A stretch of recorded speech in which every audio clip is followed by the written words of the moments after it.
morning, guys. Christina and Stacy here. So it's been a minute since we actually did a car chat, right? And we wanted to come in and check in a little bit too. And we actually were having a conversation yesterday that we kind of wanted, to come on here and share with you guys. We're kind of talking about, our past selves and how to forgive, our past selves and what we did, not only to each other but to our family and to ourselves. And it was a really good conversation, and I thought, we would share it with you guys, right, Lila? I think that's probably one of the biggest hurdles. Good morning, by the way. Good morning. It's been a minute. Hello. Yes, hello. It's been a minute. Mm-hmm. We have puppies right now, so that's why it's been a minute. We have 7 Frenchie puppies. 7 Frenchie puppies, so let me take a lot of time. It's a lot, but good morning. Hello. Forgiveness. Okay. I think to understand forgiveness, you have to figure out what that means for you. Because some people think that means basically that the slate is wiped clean, right? Like, all this happened and it never happened, it never hurt, I don't think of forgiveness as that way. For me personally, I got better with that once I came to the determination that forgiveness didn't mean that everything was all better. Forgiveness didn't mean that I had to pretend like everything was all better either. It just meant that I was going to acknowledge that pain, that situation, that time of my life, draw a line in the sand of that's what happened then, and I'm going to give myself, her, you, them the opportunity to move forward and do better. What do you think about that? Yeah, I think that's it. I think for a long time I had a very rough time forgiving myself. And I remember me and Stacy were talking about it one day, and she's like, why do you forgive me for the stuff that I did in my past, but you can't forgive yourself? But I've always been a lot harder on myself for the things that I did in my addiction. I still struggle with it to this day of like, I can't believe I did this, or I can't believe I did that, because that's not who I am from the core of me. I generally am a nice person. I generally am, a good person, and I want to see everybody succeed and see everybody. But once, I crossed a certain line, I didn't care about anybody, anything, nothing. It was like I was like a wrecking ball that just destroyed everything in my past. I didn't care who I hurt, nothing. And for some reason I had a really rough time just being like, you know what, you're working to better yourself today, and you're doing things to better yourself today, and again, like Stacey said, you can forgive me, you need to learn how to forgive yourself. But I for me, it really is very hard to really look at my past and be like, I can forgive that, or I can forgive this. I struggle with it. I struggle with it because, it's so out of character for me, and I feel like I don't deserve to be forgiven. I don't deserve to forgive myself. I don't deserve any of that, of the things that I did in my past. So I think that's why I overworked myself today of being better today. Again, obsessive compulsive behaviors, old character defects, of overdoing myself today to the point of like Stacey said with the puppies and things that we have, of overexhausting myself of things and proving myself that I am good, that I am this, and that I am that. It's a constant thing of just proving that I am good. I'm no longer that person. I'm no longer going to be that person. That person is gone. They're gone forever. Let me show you. Overcompensating, exactly. Yeah. That's what I struggle with today. It's just like constantly like, I got to prove it to you. And that's the game that I play. That's the game that I struggle with today. And it's really hard. It is very hard. I wouldn't say that I struggle with an overcompensating. But how do I put this? I have a tendency to not trust me. In being clean, I have done nothing but prove that I'm not going to repeat those behaviors. Like, there's not really, like, if I do, it's such a small, like, reminder of things I used to do, and is it even really, or am I just connecting the two because I somehow still think I'm that person deep down?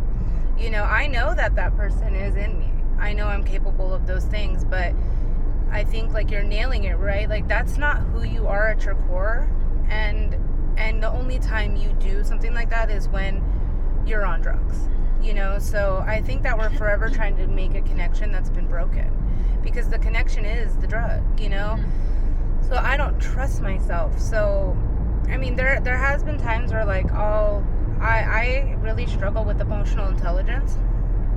I have a couple diagnoses, so, like, I really struggle with emotional intelligence, and it's not like an empathy thing. Like, I have all the empathy in the world. I've been called dramatic my whole life, so for me, I feel things very, very strongly, to the point of, well, you may think I'm being dramatic, but I really do feel it that strong. But now, because I'm trying to learn emotional intelligence and learning how to balance that and tone that down, I have to now take a second and think, okay, am I really angry, or is it really this? Is it really that serious to open my mouth and say something to this person, or can I give it that buffer second and move past? And most of the time, like, if I give it that buffer second, like, I'll tell you, give yourself a second, because if I give it a second, it's not that serious.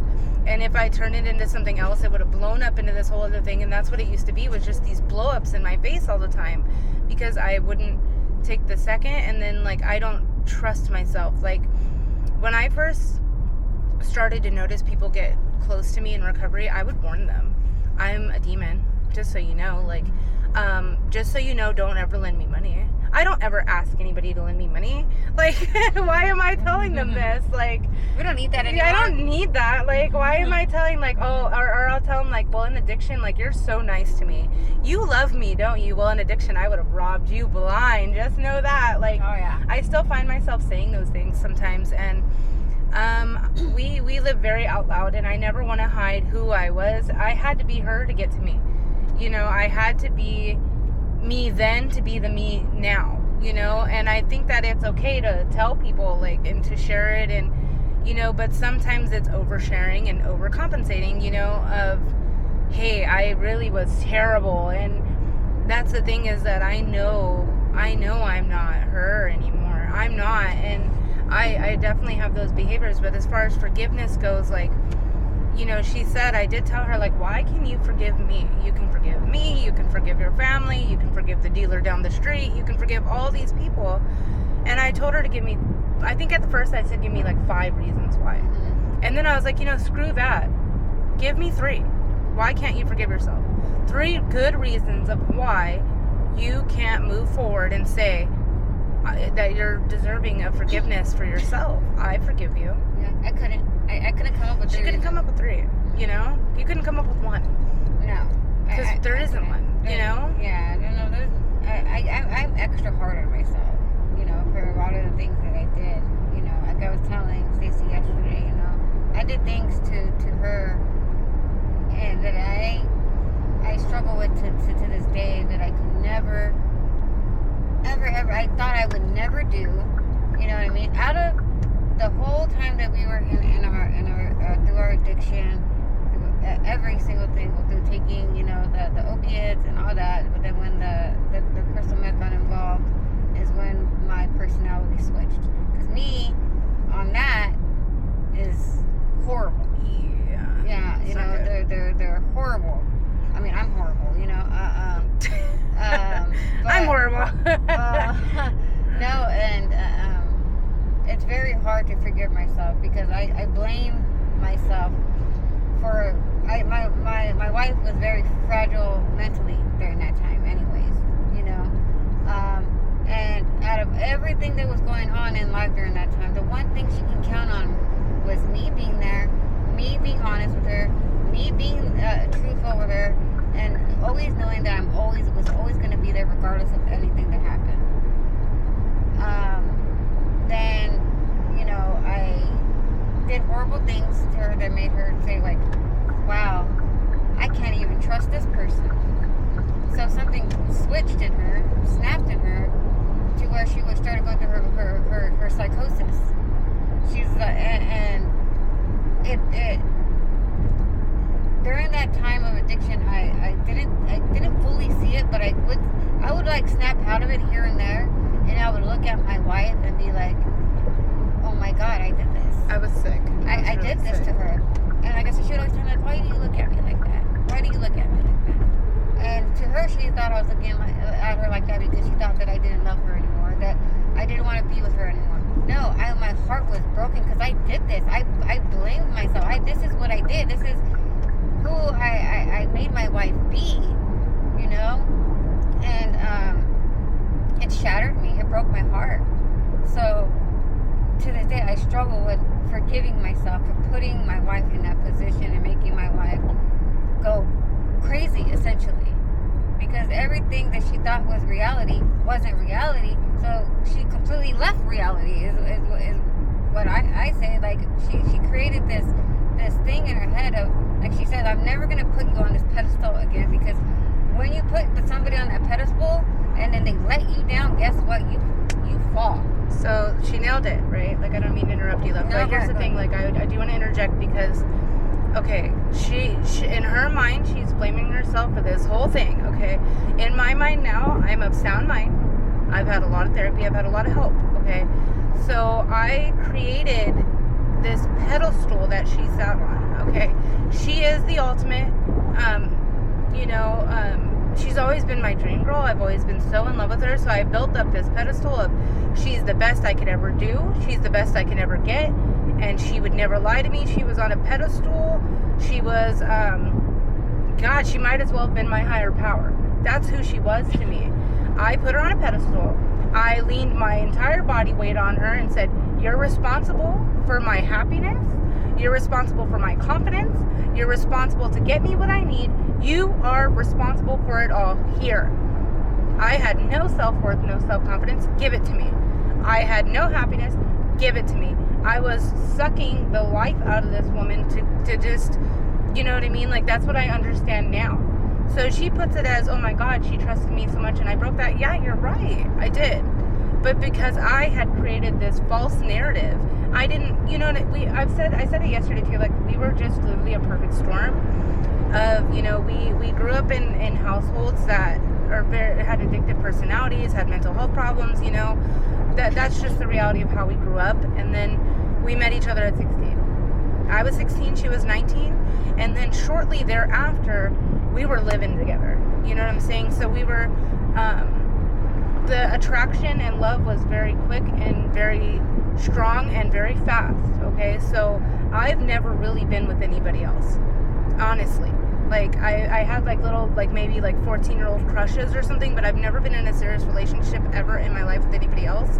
She's a little older, she has, but even then, we went from nothing, like no experience, to now we're married and like living together. Yeah. You know, so, and then we introduced, of course, because we're young, we're experimenting with things. We introduced drugs and substances very early on too. And, you know, I've always been chubby. She was thin. So once I got like these things introduced to me, I'm like, okay, I got a little more confidence and I got a little more this. And now I'm cool because I'm a nerd. Like, I'm vanilla and I'm a nerd. I'm very much my dad. Like, it's the same thing with my parents. Like, my mom was this 80 rocker and my dad's this nerd. You don't know how they ended up together. I'm a nerd. Like, and I'm vanilla. And it's like, what do I have to offer somebody? You know, what are my interests? Well, you know, it's very vanilla. And what do I have to offer somebody? Like, I'd never partied in my life. I grew up in, like, Banning. There's nothing over there. Like, if I had, it was like smoking weed at a house party or something. Like, it was like, and she had done all these cool things. She had lived in the city. Like, she had lived this lifestyle. And now it's, okay, well, I have to step it up. Or, you know, now looking back, I can see those things. And then trauma started happening. You know, we lost people and things were going down. And, like, and it just was this perfect storm of, I went from being an adolescent girl who was chubby and got with somebody that thought maybe they were better looking than them or whatever it was that I thought. I had no confidence, you know? So later on down the line, you introduce these substances, you introduce trauma, you introduce all that. And she had been my only constant. We clung to each other. You know, we just clung to each other because at least there's this. You know, all this is going on. Well, this is still the bright light of my life. And she was, you know, she was, but it really became really unhealthy. Yeah. It became over time, like I say, if you start with like little white lies. I tell her everything I feel now. If she's annoying me, I say it. If she's, You have to be honest. You have to be honest, like truly, because, and if she's hurting my feelings, I say, hey, that wasn't nice. Even if it's just a quick, like, it's not nice, don't do that. Because over time, I had dulled my feelings so much to think to like make her happy, essentially. She never asked for it, but I started doing it. Everything she said, I agreed with. Everything she wanted, I agreed with. Everything, you know what I mean? Like, it was just, I wasn't me anymore, because we weren't each other anymore. Yeah, it was just this monster of because we had like dulled ourselves down and relied on the other one so much.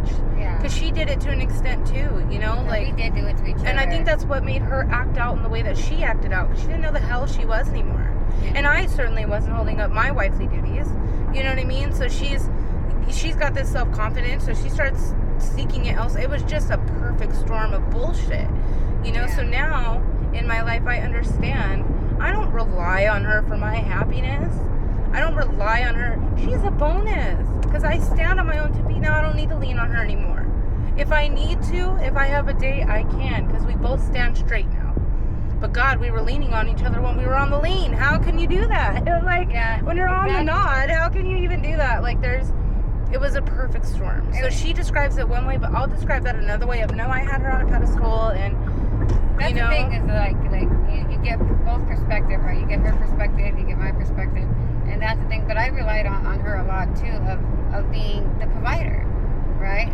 And of giving me the means to do the things that I was doing, to the house, you know, this and that.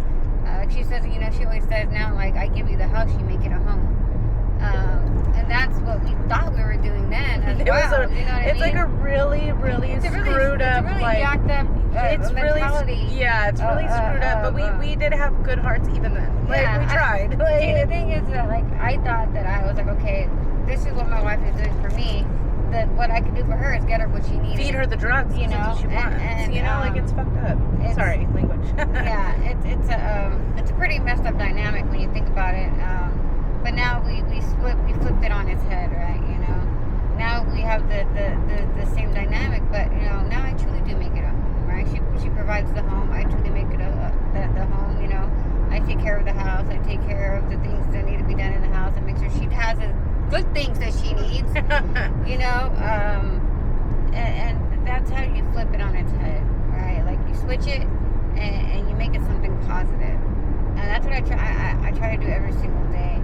And you know, and I do try to forgive myself for the past. And I, you know, again, I was lacking so much self-confidence in myself that I did try to seek it in other places, but I created a whole, like, fantasy world that didn't exist, and would feed it to these randoms, because I was so ashamed of the life that I was living in the present. It's really sad. Like, what do you think about it? You I know? was trying to get this validation from like other places, and to me, nobody could ever compare to my wife.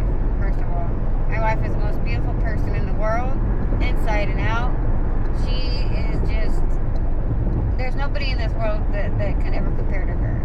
You know, and you know, I love her. That's just the end of the day. The reason that we are sitting here today is because the love that I had for this woman right here. I love her, and nothing is ever going to stop me from loving her. And once I saw that slowly fading away, I said, F that. This isn't going to happen. Me and this woman are supposed to be together forever, and there's no way in hell I'm going to let this addiction destroy that. I have let it destroy it for all these years, but now it's really happening. It's truly, really happening, and I couldn't. We couldn't let that happen. No. We couldn't let that happen. So, you know, we decided it's time. We talked about it, and I think when it really came down to it, I was terrified. She was terrified, and it was very hard to take that step. Like, well, the unknown is scary, right? It's when you live your life a certain way for so long, and you're so used to the routine, the ritual that you do every single day, and to kind of, you know, to try something new is scary. But again, like they say, insanity is repeating the same things over and over again and expecting a different result. And that's what you have to do. You can't sit in the same routines that you're doing now, whether you're in addiction or whether you're in recovery. Because I did it in recovery too, expecting some miracle to happen when I wasn't doing the work. I'm clean. My life should just be better. Yes, exactly. But if you're not putting in the work, you're not going to see the change. And the same thing goes with if you're in addiction. You're not going to see the change unless you take that step and you ask for help. You know, I've talked to you know, many people struggling today, and I have one friend right now that's struggling. But you know what? I'm there for her, and I'll try everything that I can to help her. Again, she's expecting a change without putting in the work. And I'm going to continue trying to do my very absolute best that I can and continue being there for her, being her support system, doing whatever it is that I can to try to help her. But you know, what do they say? You can't lead a horse to water and expect it to drink it. You know, and all I can do is, you know, continue being there. That's it. And then hope that maybe one day she chooses the right way. That's all you can do. You know, like as addicts in recovery, like it's not my job to keep her clean. It's not my job to keep her clean.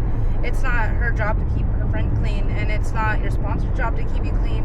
It's nobody's job to keep you clean, because being clean shouldn't really be a job. Do you know what I mean? Like, it's not. I don't wake up in the morning and be like, oh my God, I can't use drugs today. Like, no, I get to be clean today. I get, like, I'm on the way to work, you know, and I get to go to work. There's days, of course, where I'm like, God, I don't want to do this. Of course, it's work. Like, who wants to do that every day? But I get to, and changing your language and understanding, like, you know, forgiveness is something you need to figure out what it is for you. You know, for one, that's my definition. She agrees with that definition.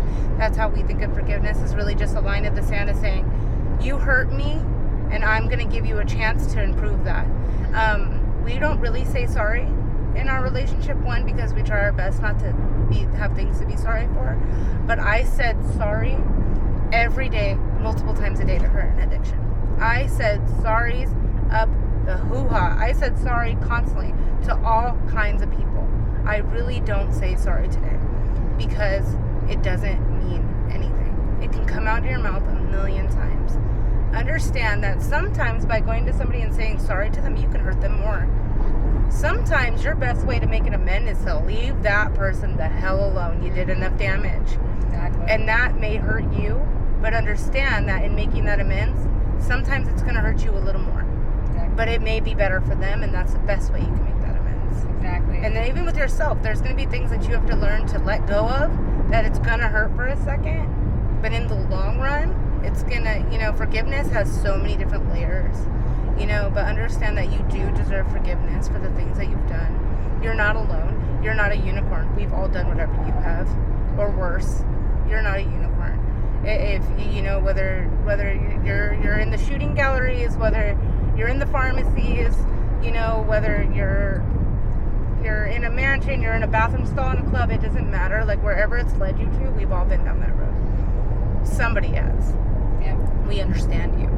You know, by sharing your story or by telling us what's going on, like, you're not, trust me, you're not a unicorn. You're not. We've all done these things, and it literally is just a symptom of, you know, it really is just, you're sick, you have an illness. Forgiveness has multi-layers, and you got to figure out what that means, but you are deserving of it. You know, as long as you're trying to move forward, as long as you're trying to be a better person today. Doesn't mean there's days where I take 2 steps backwards for every one that I take forward, but I'm not who she was. I needed her to be me now. You know, I needed that girl in addiction to be who I am today. Absolutely. But I'm not her today. And I don't hurt like her. And I don't think I ever will. But always be on alert.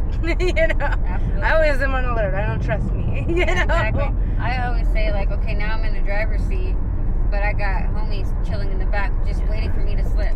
See, I feel like probably God's in the driver's seat. I'm in the passenger seat. Exactly. You know what I'm saying? Like, that's you know, yeah, you're or right. God's the car. You know, like Exactly. it's. I don't feel like we're ever. But I know that's what she means. Jesus, like, take the wheel. Take the wheel, Jesus, because I ain't got it. I really don't. Like, we really don't. Yeah. You know, that's like, the thing is that once I finally let go and just stop trying to let take life be control what's and gonna let be, life just be, that's what it is. And then I spent so much long numbing myself for all the trauma.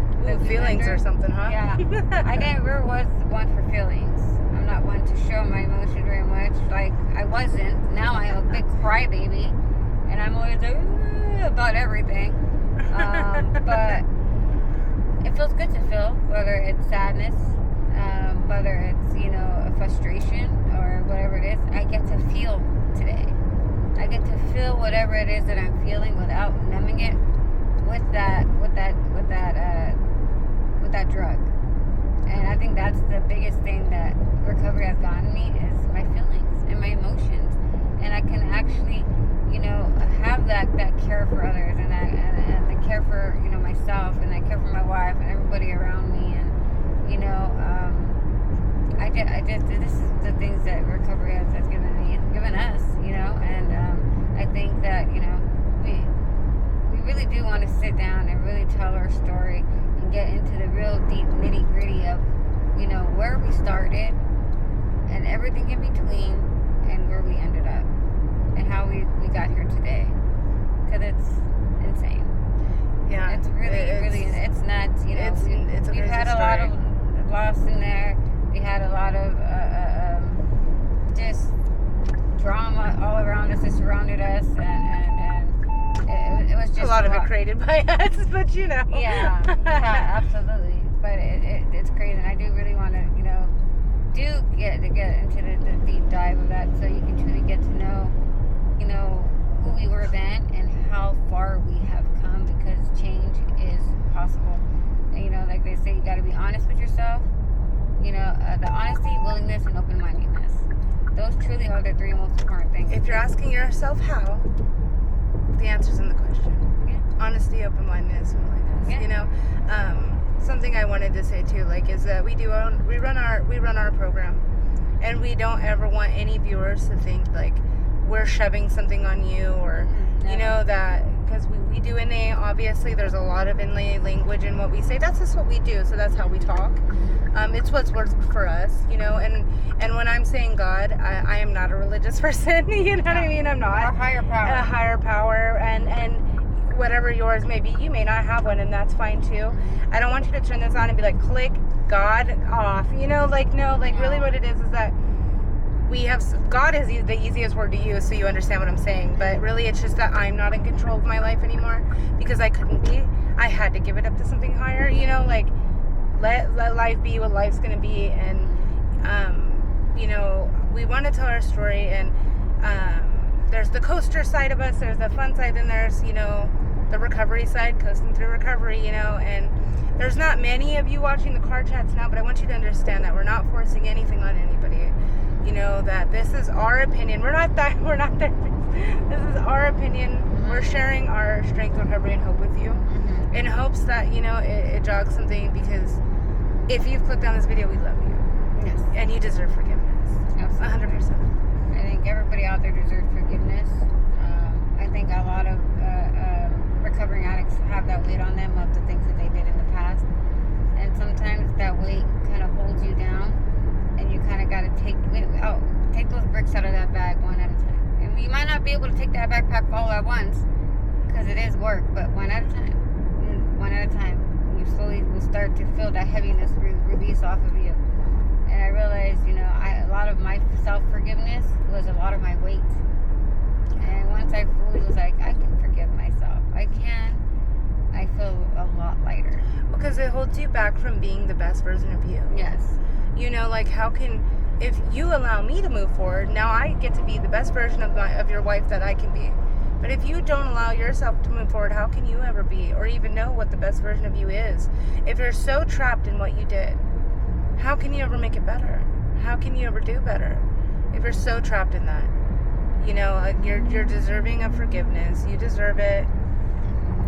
You're not a unicorn. I promise you, we've done what you've done. You know, I promise you, we've done what you've done. We did what you did. We may not do what you do now, but you know, reach out a hand and be nice to yourself. Yeah. That's the thing too. Be nice. Absolutely. The language we use with ourselves, if you wouldn't say it out loud to somebody else, you probably shouldn't be saying it in a mirror either. Exactly. But guys, thank you guys so much. And like I always say, if you ever need to reach out, you can go ahead and send us an email. Our email is in our bio, and also you can always message me on TikTok as well. I'm always willing to talk to somebody. Stacy's always willing to talk to somebody as well.